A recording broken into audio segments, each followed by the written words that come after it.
Beer, spirits can be out on the shelves just like any other product. But could that be about to change? A Scottish Government consultation on displaying alcohol less prominently is ending this week.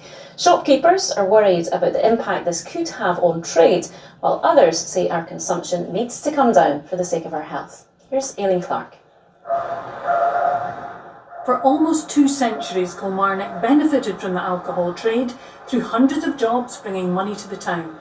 It's a decade since the closure of the Johnnie Walker plant. The site may have been redeveloped, but the problems alcohol causes in this community and many others is clear. This project tries to help many who are struggling and say the extent of the issue is very evident. I mean, you'll walk down certain streets and it's absolutely sprawled. It's covered in all sorts of like alcohol, like paraphernalia, whether it's like empty bottles of Buckfast that have been smashed. It just generally causes a lot of sort of chaos in communities. This shop in the town regards itself as a long way from such problem drinking, stocking speciality wines and spirits.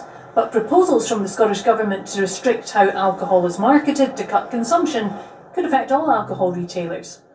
What this consultation is asking is, should the restrictions around the display of alcohol be tightened up? Should it be the norm, for example, that you can walk into a shop, pick up a chocolate bar with one hand and a bottle of wine with the other? Or should that alcohol be behind the counter, closed off like cigarettes are now, or up the back of the shop? This shop owner has concerns. Well, under the current proposals, if that went ahead, how you would be able to do it, how you'd be able to do it properly, how you'd operate with say over 300 whiskies behind a cover. People can't browse anymore. He's not alone. Many small independent stores are worried that such restrictions are being proposed instead of education campaigns being prioritised. Right now we feel it's a heavy-handed approach that they're using, just regulation after regulation after regulation. Your tobacco, the alcohol, the confectionery and soft drinks. Without those categories, this community and many others right across up and down the nation will not survive. But there is support from health professionals, keen to break the hard drinking habits they say too many Scots are holding on to. Around 24 people a day in Scotland are dying as a direct result of alcohol, so we need to do more. But what these proposals do is draw from a range of evidence from other countries. Other countries are doing some of this and they're having an impact.